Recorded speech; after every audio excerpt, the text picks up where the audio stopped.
أعوذ بالله من الشيطان الرجيم. بسم الله الرحمن الرحيم. الحمد لله رب العالمين، والصلاة والسلام على أشرف الأنبياء حبیب قلوبنا و طبیب نفوسنا ابی القاسم محمد من المنتخبین المنتجبین واللعنة الدائمة على أعدائهم أجمعين. رب زدني علما رب اشرح لي صدري ويسر لي أمري واحلل عقدة من لساني يفقهوا قولي. حسبنا الله ونعم الوكيل، نعم المولى ونعم النصير. أما بعد فقد قال الله سبحانه وتعالى في كتابه المجيد: بسم الله الرحمن الرحيم. قل هو الله أحد الله الصمد لم يلد ولم يولد ولم يكن له كفوا أحد. صلوات.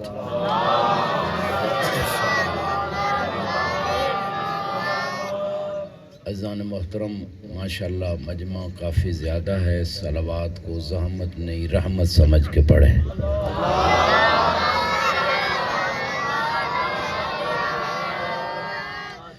مریضوں کی شفا یابی کے لیے مل کے درود پڑھیں.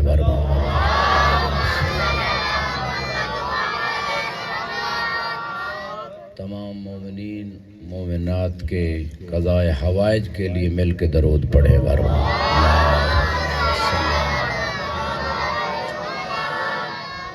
اذان محترم، اللہ رب العزت ارشاد فرما رہا ہے، بسم اللہ کے بعد قل هو اللہ احد. اے میرے حبیب آپ فرما دیں کہ وہ اللہ یکتا ہے. اللہ الصمد وہ بے نیاز ہے. لم یلد وہ کسی سے پیدا نہیں ہوا. ولم یولد نہ اس سے کوئی پیدا ہوا. ولم یکن لہ کفوا احد اس کا کوئی ہمسر نہیں ہے. جس بندے کو سورہ توحید، آج ایک مومن پوچھ رہے تھے کہ مزید وضاحت کریں، سورہ توحید کا دوسرا نام ہے سورہ اخلاص. بعض صورتوں کے کئی نام ہیں، جیسے سورہ فاتحہ کے کئی نام ہیں. سب المثانی بھی اسے کہتے ہیں، سورہ الحمد بھی کہتے ہیں. سورہ توحید کو توحید اس لیے کہتے ہیں کہ اس میں بندوں کو اللہ نے اپنی توحید کا عقیدہ بتایا. ایک اللہ کا تعارف ہم اپنی عقل سے کریں وہ اور انٹروڈکشن ہے، ایک وہ تعارف ہے جو خود اللہ اپنا کروا رہا ہے. اس سے بہتر تعارف نہیں ہو سکتا. اور سورہ اخلاص اس کو اس لیے کہتے ہیں کہ جب کوئی عقیدہ ویسے بنا لے جیسے سورہ توحید میں ہے، پھر اس کا عقیدہ توحید ملاوٹ والا نہیں، خالص ہو جاتا ہے. کیونکہ توحید، عقیدہ توحید ایک ہے اللہ، دوسرا ہے عقیدہ توحید. دو چیزیں ہیں، عقیدہ توحید اور ہے، اللہ اور ہے. کوئی یہ نہ سمجھے کہ توحید کا معنی اللہ ہے. توحید کا معنی ہے کہ مومن مسلم اللہ کو وحدہ لا شریک عقیدے میں سمجھتا ہے. اور اللہ کا معنی اور ہے، وہ انشاءاللہ جب بسم اللہ کی تشریح آئے گی تو اس میں اللہ کے معانی کو بیان کیا جائے گا. لیکن توحید، عقیدہ توحید دو قسم کا ہے. ایک عقیدہ توحید شیطانی ہے، ایک عقیدہ توحید رحمانی. جن لوگوں کو بات سمجھ آئے وہ بولتے رہے میرے ساتھ.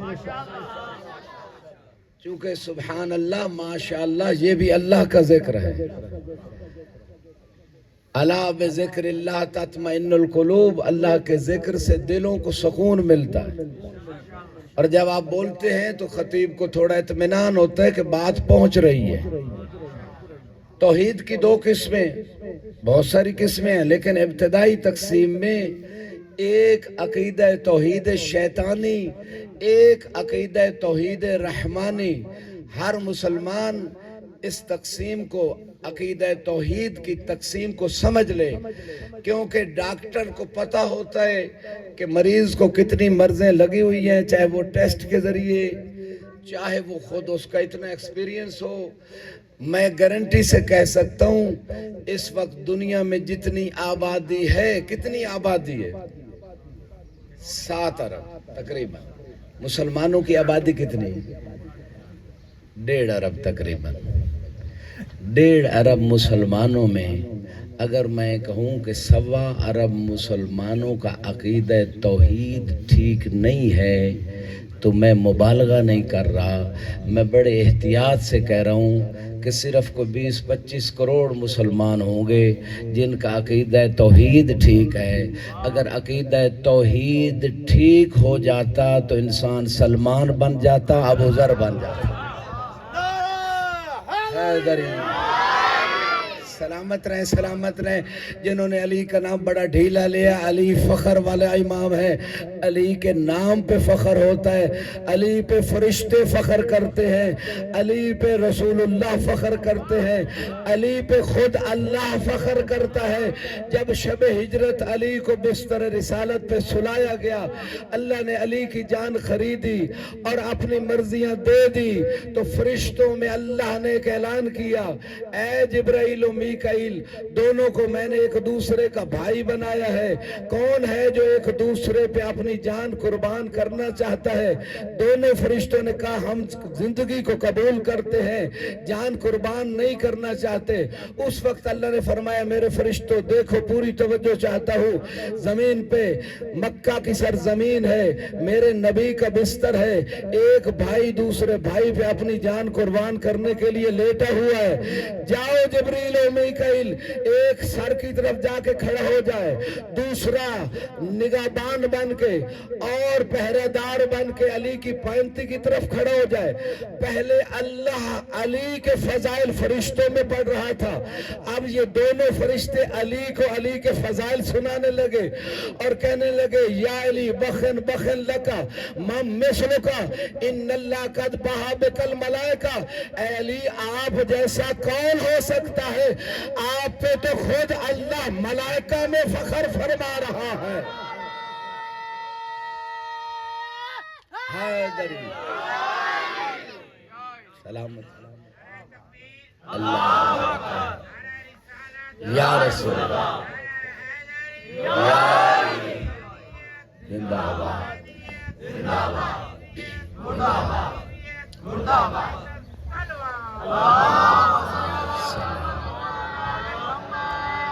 میں نے عرض کیا ایک شیطان کا عقیدہ توحید تھا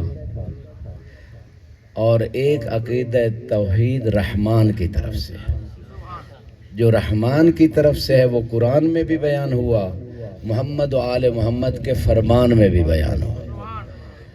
اور شیطان والا عقیدہ توحید کیا ہے؟ وہ اللہ کو مانتا تھا. جب اللہ نے کہا کہ جب میں آدم کو بنا لوں، اس کے اندر روح پھونک دوں، قرآن کہہ رہے ہیں فَقَعُوا لَهُ سَاجِدِينَ، تم سب سجدے میں گر جانا. اللہ نے جب یہ حکم دیا، سارے فرشتوں نے حکم کو مانا. ابلیس نے کہا مجھے آگ سے بنایا ہے، آدم کو مٹی سے بنایا ہے، لہٰذا آگ اوپر بلند ہوتی ہے، مٹی نیچے ہوتی ہے. سب سے پہلے جس نے تکبر کیا وہ ابلیس تھا. پہلا گناہ، پہلی معصیت جو تھی وہ تکبر تھا. ابلیس نے تکبر کیا اور یہاں پہ اللہ نے پھر ابلیس سے کہا ما منعک ان لا تسجدا، اے ابلیس تجھے کس چیز نے منع کیا ہے کہ تو نے سجدہ نہیں کیا؟ میں اس آیت کی تشریح میں تھوڑا مقدمہ، تھوڑی تمہید باندھتا ہوں. آدم علیہ السلام کو سجدہ نہ کرنے کی ایک وجہ کہ ابلیس نے تکبر کیا، دوسری وجہ پوری گارنٹی سے کہہ رہا ہوں، اور جو زیارت وارثہ مولا حسین علیہ السلام کی معتبر ترین زیارت جو کربلا گئے ہیں انہوں نے بھی یقیناً پڑھی ہے، جو نہیں گئے گھر میں پڑھتے ہوں گے شب جمعہ، اور انشاءاللہ خدا سب کو زیارت مولا حسین نصیب فرمائے۔ اس میں ایک جملے ہیں مولا امام صادق کے، فرماتے ہیں اشہد انکا کنت نورا فی الاسلاب الشامخہ والارحام المطہرہ، میرا سلام ہو اس نور حسین پر جو بلند و بالا صلبوں میں بھی نور تھا، جو ماؤں کی پاک رحموں میں بھی نور تھا۔ تو یہ وہ پوری توجہ، یہ وہ حقیقت ہے کہ اللہ نے ان نورانی ہستیوں کو، یعنی خود یہ زیارت بھی بتا رہی ہے، قرآن کی بعض آیتیں بھی بتا رہی ہیں، سورہ نور میں جا کے اٹھا کے دیکھ لیجئے گا، کیونکہ اللہ نے اپنا تعارف جب کروایا مثل نور ہی کم مشکات، اللہ نے کہا اللہ کے نور کو پہچاننا چاہتے ہو تو مشکات کو پہچان لو۔ جو جاگ رہے ہیں، جو سلمان بن رہے ہیں، ان کے لیے جملہ عرض کروں، روایت بتاتی ہے کہ اللہ کی ذات یعنی خدا کا وجود تو ہے، ذات بھی ہے، خدا کا جسم نہیں ہے، کیونکہ اگر جسم ہو جائے خدا محدود ہو جائے گا، خدا ایک جہت میں ہو جائے گا۔ اسی وجہ سے یہ امامیہ کا نظریہ ہے کہ خدا روز قیامت بھی کسی کرسی پہ نہیں بیٹھا ہوگا، اس کا کوئی جسم نہیں ہوگا، جسم رکھنے والا خدا مخلوق بن جاتا ہے۔ یہ اہل بیت نے جو توحید سکھائی، تو کہنا یہ چاہتا ہوں کہ اللہ سبحانہ وتعالی نے جب آدم کو سجدے کا حکم دیا تو ابلیس نے پہلا کام تکبر کیا اور دوسرا کام حسد کیا، چونکہ روایات بتا رہی ہیں، امام فرماتے ہیں جب پوچھا گیا مولا کس وجہ سے، فقط آدم کو سجدے کا حکم تھا۔ ہر چہرے پہ میری نگاہ پوری توجہ چاہتا ہوں، ہر چہرے پہ پہلے بھی نگاہ بعد میں بھی نگاہ کروں گا کہ کس کو یہ فضیلت ہضم ہوئی ہے، کس کے پاس توحید رحمانی ہے، کس کے پاس توحید شیطانی ہے، کیونکہ جو رحمان جس کو منوانا چاہے اسے مان لینا یہ توحید رحمانی ہے، اور جس کو رحمان منوانا چاہے اسے نہ ماننا یہ توحید شیطانی ہے۔ شیطان نے جب دیکھا کہ آدم کے پتلے میں 14 کا نور ہے، شیطان کے دل میں حسد پیدا ہوا، کہا ان کی فضیلت کو نہیں مانوں گا، اس لیے سجدے سے انکار کر دیا۔ جب معصوم سے پوچھا گیا مولا کیوں انکار کیا، آدم کو سجدے کا حکم کیوں ہوا تھا، فرمایا کان امر السجود لآدم تعظیما لنا لنورنا، اس لیے آدم کو سجدے کا حکم تھا کہ اللہ ہمارے نور کا احترام کروانا چاہتا تھا۔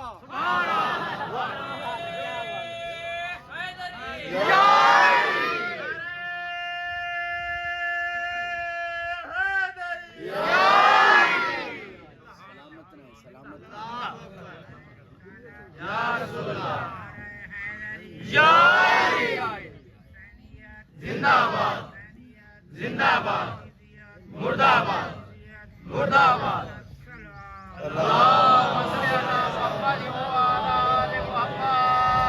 اگرچہ لائٹ چلی گئی لیکن الحمدللہ آپ تک نقطہ پہنچ گیا، ماشاءاللہ ماشاءاللہ، اور آپ لوگوں نے سنا جیسے سننے کا حق تھا۔ توحید رحمانی، توحید شیطانی۔ اب پوری دنیا کے مسلمانوں کے عقیدہ توحید کا جائزہ لیجئے۔ خدا نے اپنا عقیدہ توحید سمجھانے کے لیے یہ پہلا واقعہ مثال کے طور پہ قرآن میں رکھا ہے کہ جو توحید رحمانی کو اپنانا چاہتا ہے وہ اسے بھی مانتا ہے جسے خدا منوانا چاہتا ہے، اور جو شیطان کا عقیدہ توحید رکھتا ہے وہ کہتا ہے بس تجھے مانوں گا، جسے تو منواتا ہے یا جسے تو نے فضیلت دی ہے اسے نہیں مانوں گا۔ اور یہ سوال اگلے پچھلے بندے اللہ نے خود ابلیس سے کیا تھا، ما منع کا ان تسجدا، کس چیز نے، پوری توجہ چاہوں گا انشاءاللہ ایمان میں تازگی آئے گی، کس چیز نے تجھے سجدہ کرنے سے منع کیا، ام کنت من العالین۔ جو اہل معرفت بیٹھے ہیں، جو عربی سے تھوڑا سا ذوق رکھتے ہیں، جو عرب کنٹریز میں رہ کے تھوڑی عربی سیکھ چکے ہیں، یقیناً آپ میں سے ایسے لوگ موجود ہوں گے۔ ام کنت من العالین، پوری توجہ اگلے پچھلے بندے بندے. عالی کہتے ہیں بلند کو, عالین ہے جمع یعنی بہت سارے عالی. اے شیطان تو نے آدم کو سجدہ کیوں نہیں کیا؟ کیا تو عالین میں سے تھا یعنی کیا تو 14 میں سے تھا؟ سلامت رہے. علی علی نہیں ہے, پہلا علی بھی علی ہے, آخری علی بھی علی ہے. جن لوگوں تک بات نہیں پہنچی ان کے لیے حدیث پیش کر رہا ہوں. اولنا محمد و اوسطنا, بولیں میرے ساتھ. میں نے تو 5-6 جگہ پڑھنا ہوتا ہے, کچھ میرے گلے کا بھی ساتھ دے, فقط میں اکیلا ہی نہ بولتا رہوں. اولنا محمد, اوسطنا محمد, آخرنا. یہ نہیں کہ وہ سارے نبی ہو گئے ہیں, یہ غلط فہمی ہے, لوگوں کو بعض اوقات سمجھ نہیں آتی. اس لیے پہلا بھی محمد. محمد کا معنی ہے کہ اتنی ہستی بلند ہے رسول خدا کی کہ اللہ نے جتنی تعریف محمد کی ہے کسی اور کی اتنی ہو نہیں سکتی. اور یہ 14 کے 14 محمد کیوں ہیں؟ اس لیے کہ سب کا نور ایک ہے, سب کے کمالات ایک ہے, بس فرق اتنا ہے کہ نبی آخری نبی ہیں, باقی نبی نہیں ہیں. ہاں چند خصوصیات نبی کے علاوہ بھی کچھ ہستیوں کو خصوصیات مولا علی کے پاس بھی ہیں. جیسا سسر اللہ نے علی کو دیا سید الرسل, ایسا سسر نبی کو بھی نہ ملا. جیسی زوجہ علی کو اللہ نے سیدۃ النساء العالمین عطا کی, ایسی زوجہ نبی کو بھی نہ ملی. اور جیسے بیٹے جنت کے سردار علی کو ملے ایسے نبی کو بھی نہ ملے.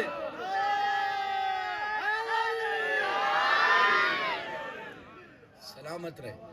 ہر ایک کی اپنی اپنی خصوصیات ہیں, اپنا اپنا مقام ہے, لیکن مخلوق میں سب سے افضل مصطفیٰ ہیں اور اس کے بعد مرتضیٰ ہے اور پھر فاطمۃ الزہرا. پوری توجہ چاہوں گا. لہذا جب اللہ نے ابلیس سے کہا کیا تو عالین میں سے تھا, کیا تو بلند و بالا ہستیوں میں سے تھا کہ تو نے سجدہ نہیں کیا؟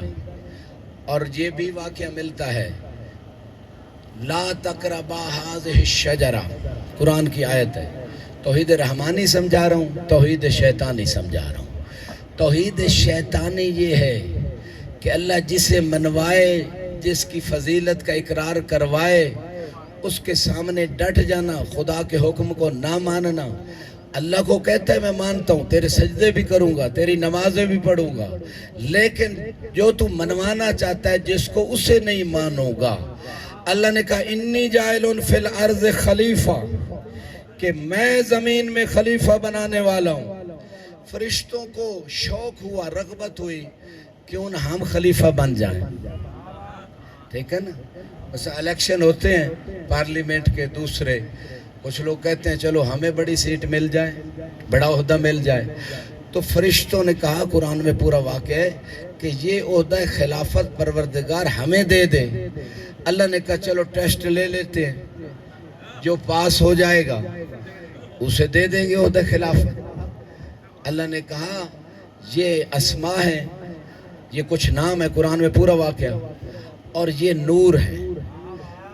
اگر تم یہ کہتے ہو کہ خلافت ہمارا حق ہے, پھر بتاؤ کہ یہ نام اور یہ نور ان کے درمیان آپس میں تعلق کیا ہے, کچھ تو بتاؤ. فرشتوں نے کہا لا علم لنا الا ما علمتنا, پروردگار اتنے ہی جانتے ہیں جتنا تو نے سکھایا. آدم سے جب سوال ہوا, آدم آگے بڑھے, کہا یہ محمد کا نور ہے, یہ علی کا نور ہے, یہ فاطمہ کا نور ہے, یہ حسن کا نور ہے, یہ حسین کا نور ہے. جب 14 کے نور کا تعارف کروا دیا, اللہ نے کہا میں نے کہا تھا نا جو میں جانتا ہوں وہ تم فرشتوں نہیں جانتے ہو. فرشتے ماننے والے تھے, پروردگار مان گئے. جنہیں تو منوانا چاہتا ہے انہیں تو اپنا خلیفہ بنا, ہمارا کوئی اعتراض نہیں. ابلیس اکڑ گیا, کہا نہیں مانوں گا جسے تو منوانا چاہتا ہے. یہ ابلیس کا عقیدہ توحید تھا. نمازیں اس نے اتنی پڑھی تھی, سجدے زمین کے چپے چپے پہ کیے تھے, ہزاروں سال کیے تھے. اللہ نے ساری نمازیں منہ پہ دے ماری, سارے سجدے رد ہو گئے, قیامت تک کے لیے لعنتی بن گیا. یہی بات امام رضا فرما رہے ہیں کہ غدیر والی بیعت بھی آدم کو سجدے والے حکم کی طرح تھا حکم. جس نے غدیر کو مان لیا وہ فرشتوں کی طرح ہو گیا، جس نے انکار کر دیا وہ ابلیس کی طرح ہو گیا.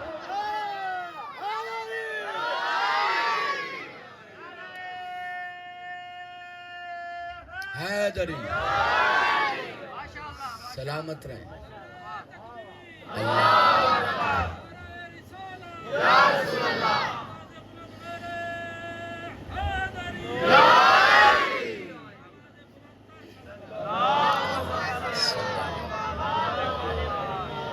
گھبرا تو نہیں گئے؟ اب تو یہ ویڈیو کلپ بھی آ چکا ہے اس دفعہ. سب علماء چاہے اہل حدیث تھے، اہل سنت تھے، بریلوی تھے، شیعہ تھے، سب نے کہا من کنت مولا ہو فہذا علی المولا. کوئی سنی بھائی بھی علی کی ولایت کا منکر نہیں ہے، سب علی کو مولا مانتے ہیں. بس تھوڑا سا فرق رہ جاتا ہے. وہ کہتے ہیں مولا کا معنی دوست ہے، ہم کہتے ہیں آقا و سردار ہے. ڈاکٹر طاہر القادری نے بھی ایک کتاب لکھی 40 اپنے علماء کی کتابوں کے حوالے سے، سیف جلی علی منکر ولایت علی. انہوں نے کہا کہ جو بھی علی کی ولایت کا منکر ہے اس کے لیے یہ کتاب ایسے ہی ہے جیسے علی کی ذوالفقار ہے. البتہ تھوڑی سی انہوں نے آخر میں جا کے ڈنڈی ماری. ان کا ایک مرید جو ہے پروفیسر اربعین پہ مشی پہ پیدل جا رہا تھا کربلا، تو میں نے اسے کہا ڈاکٹر صاحب سے ایک بات کہنا کہ آپ کہتے ہو کہ علی مولا جو ہیں وہ روحانی اور دین کے آقا و سردار ہیں. آپ نے من کن تو مولا والی حدیث کا معنی صحیح کیا کہ آقا و سردار ہیں، لیکن تھوڑی سی آپ ڈنڈی مار گئے اپنے مریدوں کو بھی بچانے کے لیے. اور وہ ڈنڈی یہ ماری کہ علی مولا فقط روحانی اور دینی آقا اور سردار ہیں. میں نے کہا بس ایک سوال کرنا، اگر نبی فقط روحانی دینی آقا و سردار ہیں تو ہم علی کو فقط روحانی دینی آقا و سردار مان لیتے ہیں، اور اگر نبی دین و دنیا کے آقا و سردار ہیں پھر علی بھی دین و دنیا کے آقا و سردار.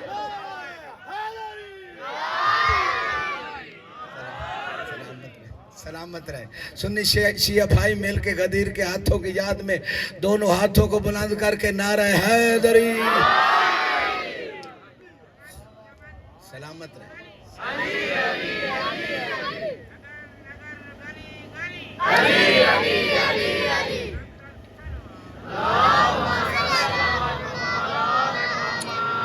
گھبرا تو نہیں گئے؟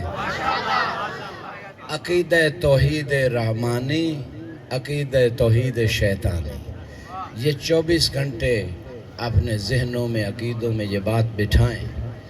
اس کی وجہ یہ ہے کہ 24 گھنٹے جو بھی کام انسان کرتا ہے ظاہری یا باطنی، یا وہ عقیدہ توحید رحمانی کے ساتھ کر رہا ہوتا ہے یا عقیدہ توحید شیطانی کے ساتھ کر رہا ہوتا ہے. مثال دیتا ہوں، ساری رات نوجوان بعض موبائل پہ بیٹھے رہتے ہیں.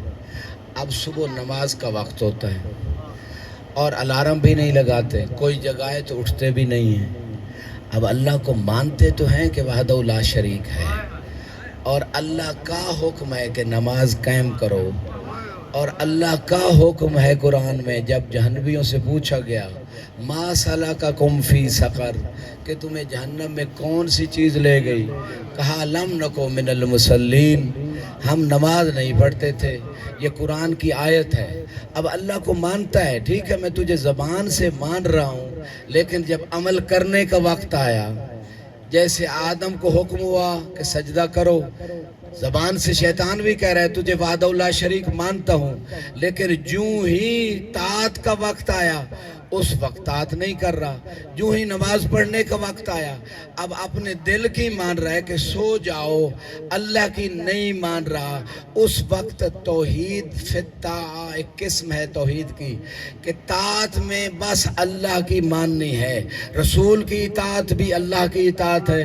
من اطاع الرسول فقد اطاع اللہ، قرآن کہہ رہے ہیں جس نے رسول کی اطاعت کی اس نے اللہ کی اطاعت کی، اطیعوا اللہ و اطیعوا الرسول و اولی الامر منکم، اللہ کی اطاعت کرو، رسول کی اطاعت کرو، صاحبان امر کی اطاعت کرو۔ تو یہ جو تینوں اطاعتیں ہیں، گویا محمد و آل محمد کی اطاعت اللہ کی اطاعت ہے، تو اللہ کی اطاعت یا محمد و آل محمد کی اطاعت کے سامنے انسان اپنے اس نفس امارہ بالسوء، اپنے دل کی باتیں مان لے، ان کی نہ مانے، اس وقت اس کے پاس عقیدہ توحید رحمانی نہیں شیطانی۔ دوسری مثال دے دیتا ہوں، ذمہ داروں کا علاقہ ہے، کھادیں بیچی جا رہی ہیں نقلی 2 نمبر، ہے یا نہیں؟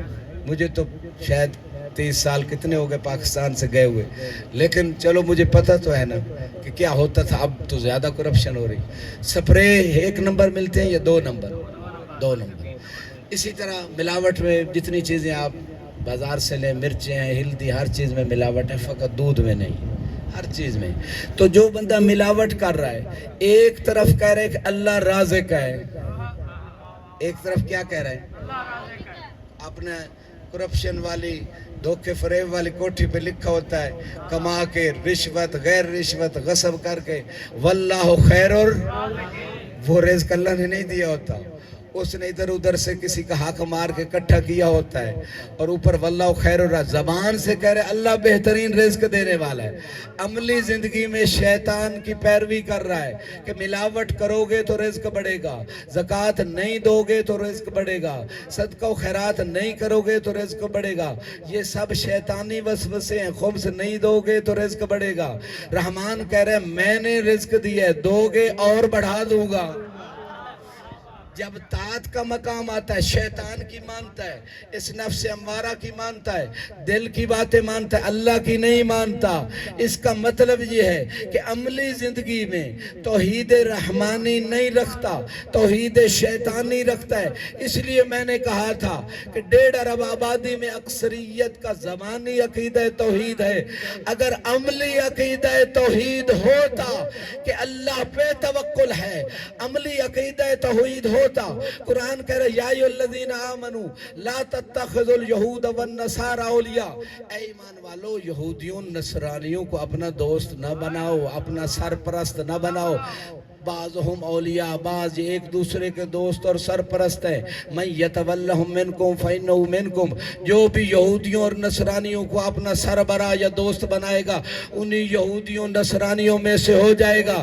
دنیا کی امت مسلمہ، سنی، اہل حدیث، دیوبند، شیعہ، سب تو کھڑے تھے حق کے مارکہ ایران کے ساتھ، چونکہ ان کو کربلا کے درس کو بھی پتا تھا، ایران کے ساتھ کھڑے تھے، لیکن وہ کٹھ پتلی حکمران ان یہودیوں کے ساتھ کھڑے تھے، ان کو اڈے بھی دے رہے تھے، ان کو اسلحہ بھی دے رہے تھے، اسلحہ اگرچہ خرید کے دے رہے تھے، پیسے ان کو دے رہے تھے، ان کا اسلحہ ان سے خرید کے پھر ان کو اڈے بھی، بیٹیاں بھی نچوا رہے تھے، ڈالر بھی دے رہے تھے۔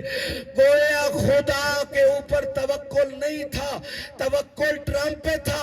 یہ عقیدہ شیطانی یہی تو ہے، زبان سے کہنا لا الہ الا اللہ اور خدا ماننا ٹرمپ امریکہ اور اسرائیل کو۔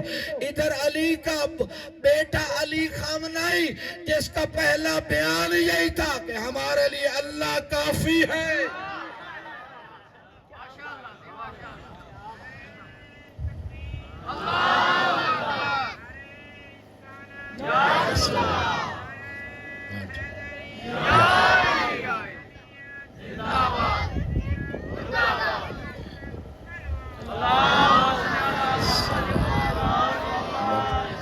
گھبرا تو نہیں گئے؟ جو کربلا والوں کو سنتے ہیں وہ یزیدیت سے ٹکراتے ہیں، گھبراتے نہیں۔ اگر آپ مجلس حسین میں آ کے بیٹھ کے گھبرا جائیں کہ ان کا تو ہم نام ہی نہیں لے سکتے، ہم نے تو انہیں نوبل پرائز کا لیے اعلان کرنا ہے، تو پھر آپ کربلا والے نہیں ہیں، کربلا والے نہیں گھبراتے، سامنے لاکھوں کو لشکر کیوں نہ ہو۔ یہ ہے عملی توحید، جب اللہ پہ توکل ہو، مشرکین کافرین جمع ہو جائیں، سارے لشکر جمع ہو جائیں، حسین والے گھبراتے نہیں ہیں، ان کے ایمان میں تازگی آ جاتی ہے۔ ایک درود پڑھیے گا بار محمد والے۔ بس آخری جملے اور مصائب کی طرف آ رہا ہوں۔ توحید رحمانی، توحید شیطانی. عقیدہ درست جب انسان اپنا عقیدہ درست کر لے گا تو یقیناً وہ دنیا کے امور میں بھی کامیاب ہو جائے گا، آخرت کے امور میں بھی کامیاب ہو جائے گا.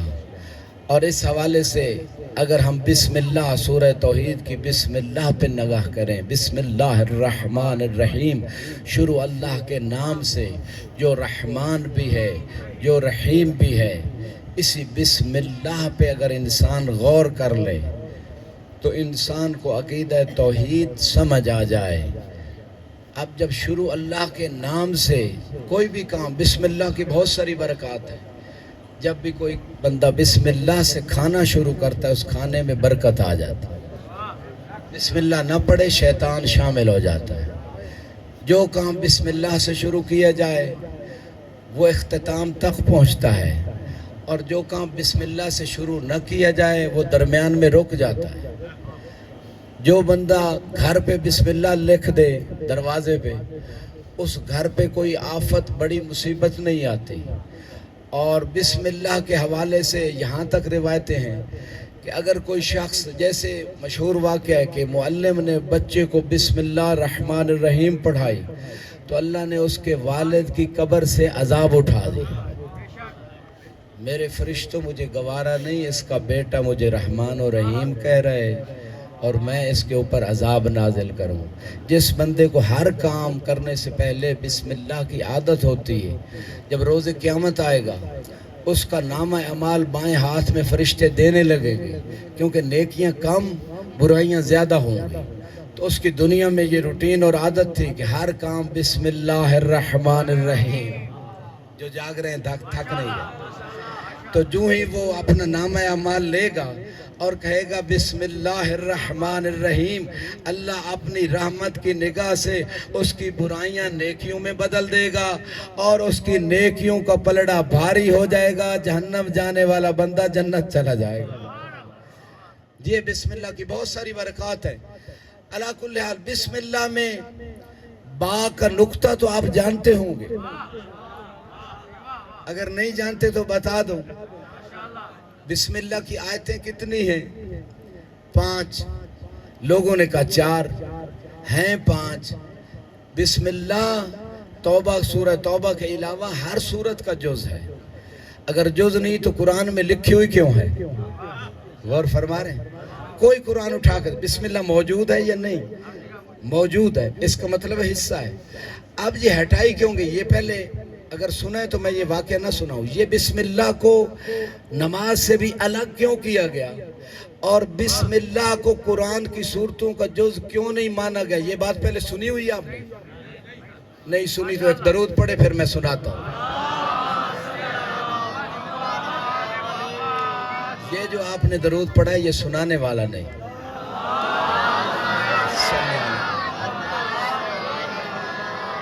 اتنی بھی حبس نہیں ہے، ہوا چل رہی ہے. میں نے زیادہ لباس پہنے ہوئے، آپ تو ماشاءاللہ بڑے فریش بیٹھے. اگلے پچھلے مل کے درود پڑھے والا.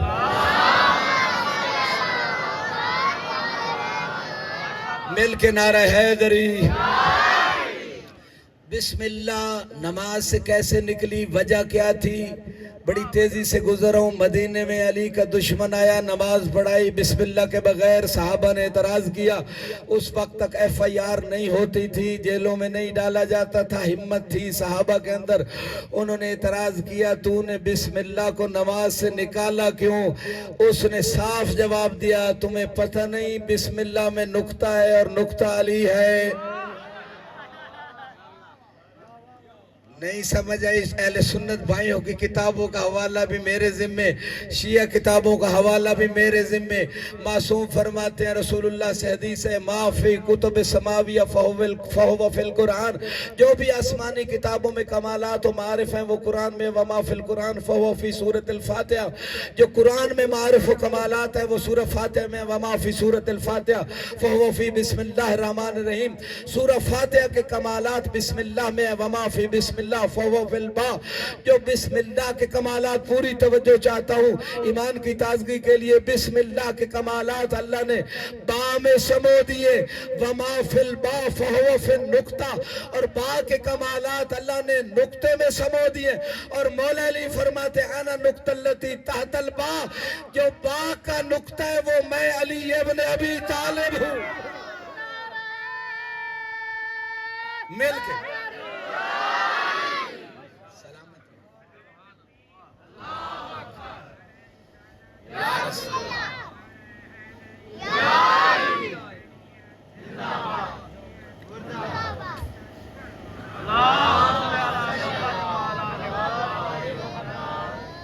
تو اہل سنت بھائی اور شیعہ بھائی جو پانچ پاک کو پانچ کو مانتے ہیں، ان کا احترام کرتے ہیں، تو سورہ توحید بھی پانچ کے بغیر نہ توحید کا عقیدہ سمجھ آتا ہے نہ سورہ توحید سمجھ آتا ہے۔ توحید سمجھنی ہے تو پانچ پاک سے سمجھی جائے، کیونکہ قرآن کی تعلیم، قرآن کوئی عام کتاب نہیں، پرائمری کے بچے کی کتاب کے لیے بھی معلم رکھا جاتا ہے، اسے حکومت پے دیتی ہے۔ تو جو الہی کتاب ہے، الہی مقاصد، الہی نظریات، خدا کیا چاہتا ہے، یہ وہی بتا سکتے ہیں جنہیں تعلیم خود اللہ نے دی ہے، جن کا علم بھی الہی، وہ بتا سکتے ہیں اس کا ظاہر کیا ہے، باطن کیا ہے۔ گھبرا تو نہیں گئے؟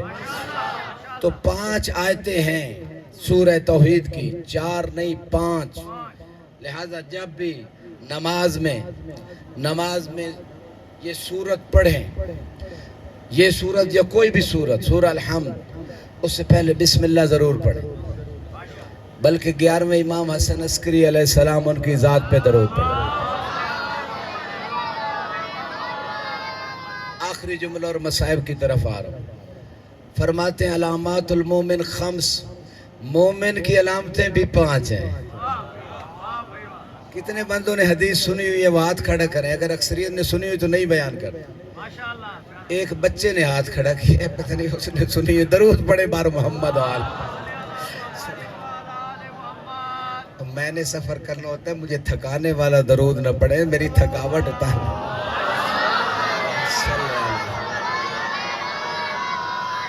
باقی کوئی عمل قبول ہے یا نہیں قبول، معصوم فرماتے ہیں درود ہر صورت میں قبول ہے، مل کے درود پڑھے۔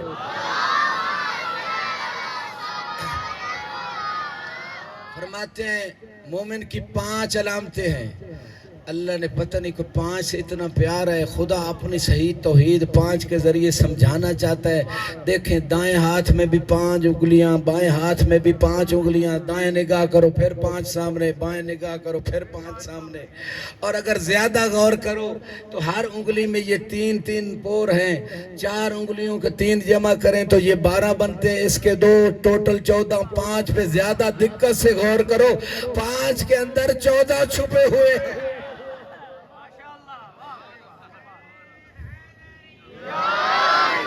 سلامت رہیں تا قیامت رہیں۔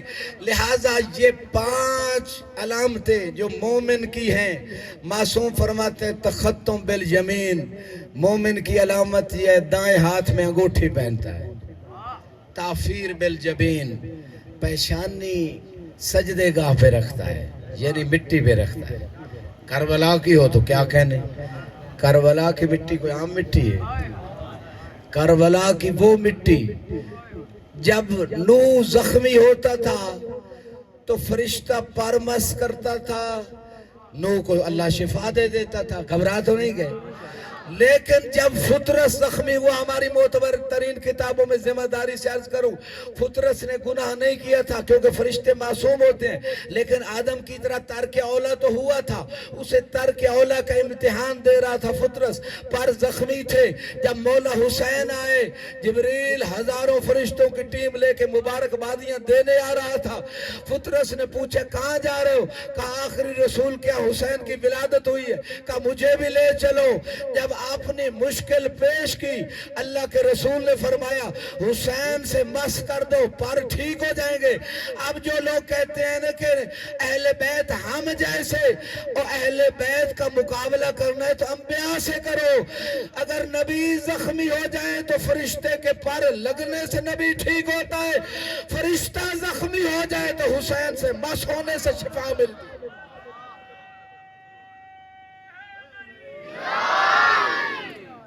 سلامت رہے۔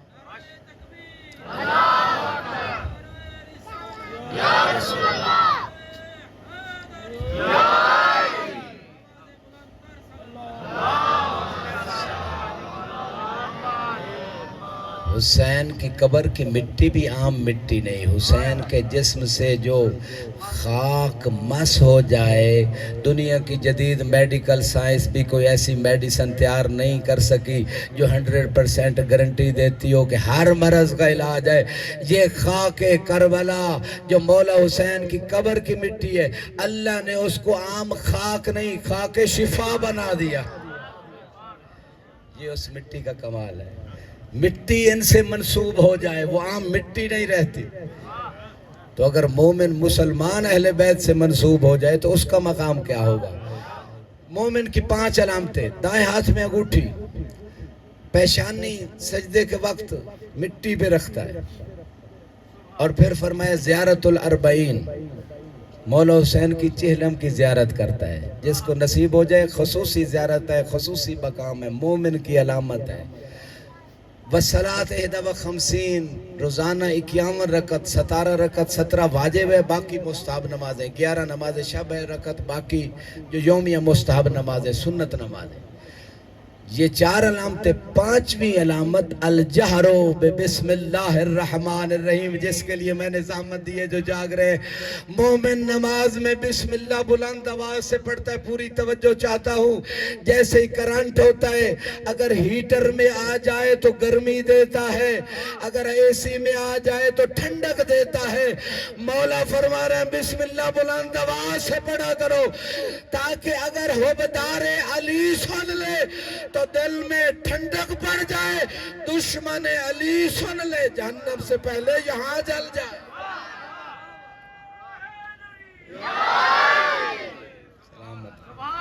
سلامت رہے۔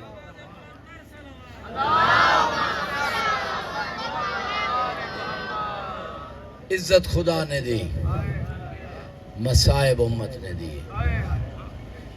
عزادارو، آج 4 محرم ہے، 6 دن کا مہمان ہے۔ اس زہرا کا لاڈلا جسے چکیاں پیس پیس کے پالا تھا، امت نے ایسا اجر رسالت دیا کہ بی بی کا پورا بھرا باغ اجاڑ دیا۔ ایک دن میں سارا باغ اجڑ گیا۔ عزادارو، شیخ صدوق لکھتے ہیں کہ جب خیموں کو آگ لگی، جس بچے کا جدھر رخ ہوا وہ چل دیا۔ حسین کی چھوٹی بیٹی، میری بیٹیاں بہنیں بیٹھی ہیں، ان کے لیے ایک جملہ عرض کرتا ہوں کہ حسین نے ایسی تربیت کی تھی، اگرچہ عمر میں چھوٹی ہے لیکن خیمے سے اس وقت نکلی جب کرتے کو آگ لگ گئی۔ کوئی اتنا پردہ عزیز تھا جناب سکینہ کو۔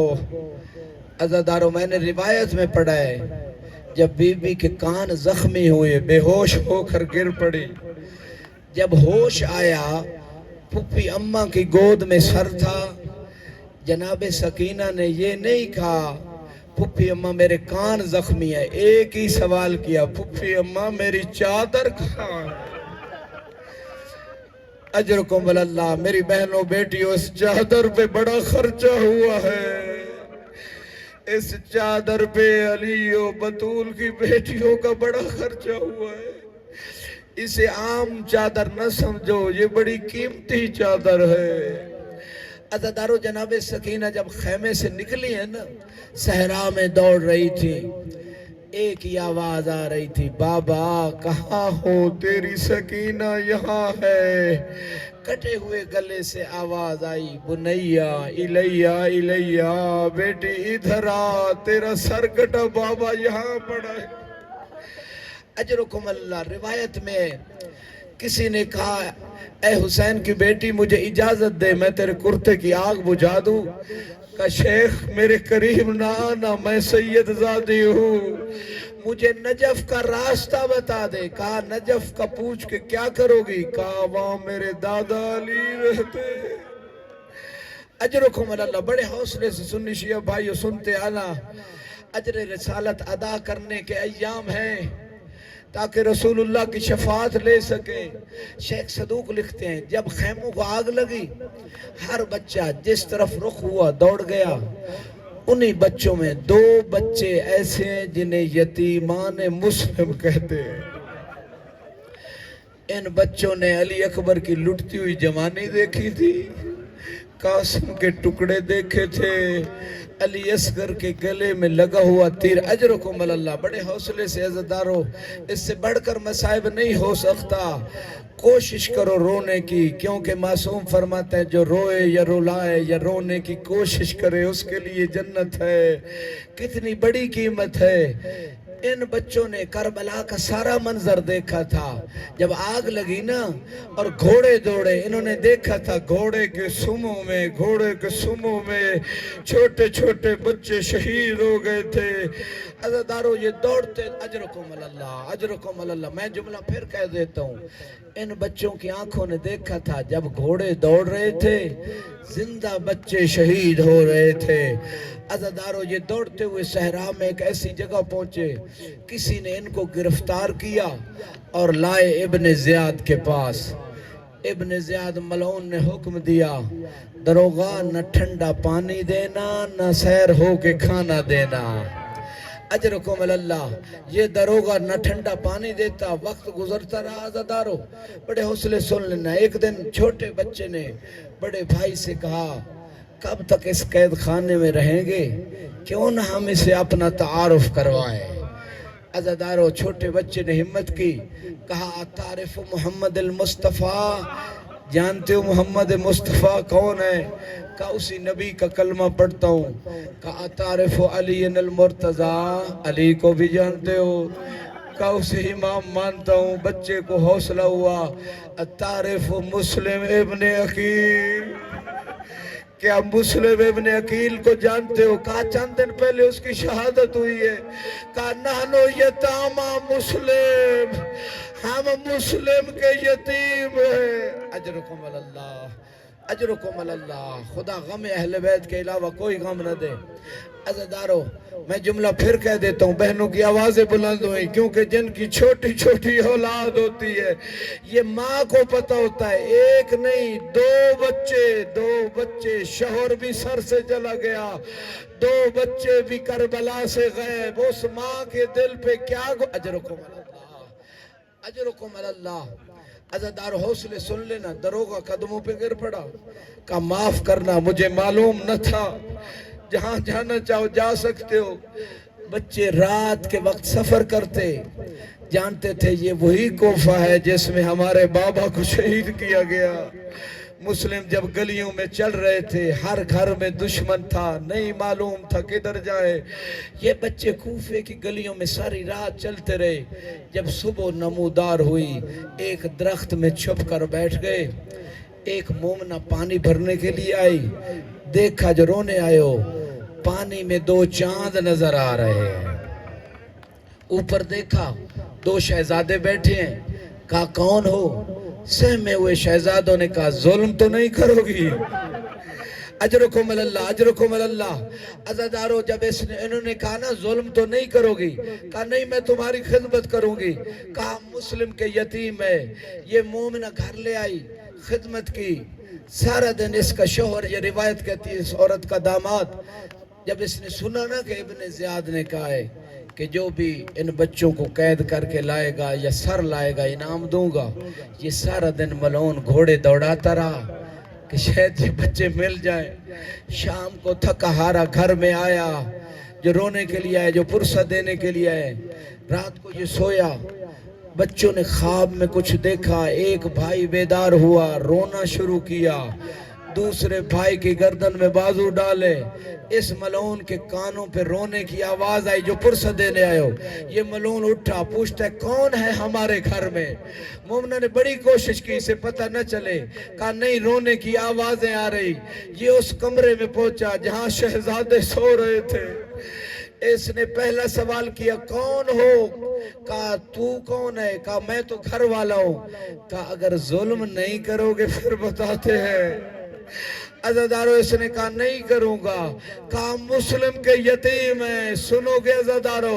اس ملعون نے دست شفقت شہزادوں کے سر پہ رکھا، گھسیٹتے ہوئے کمرے سے باہر لے کے آیا۔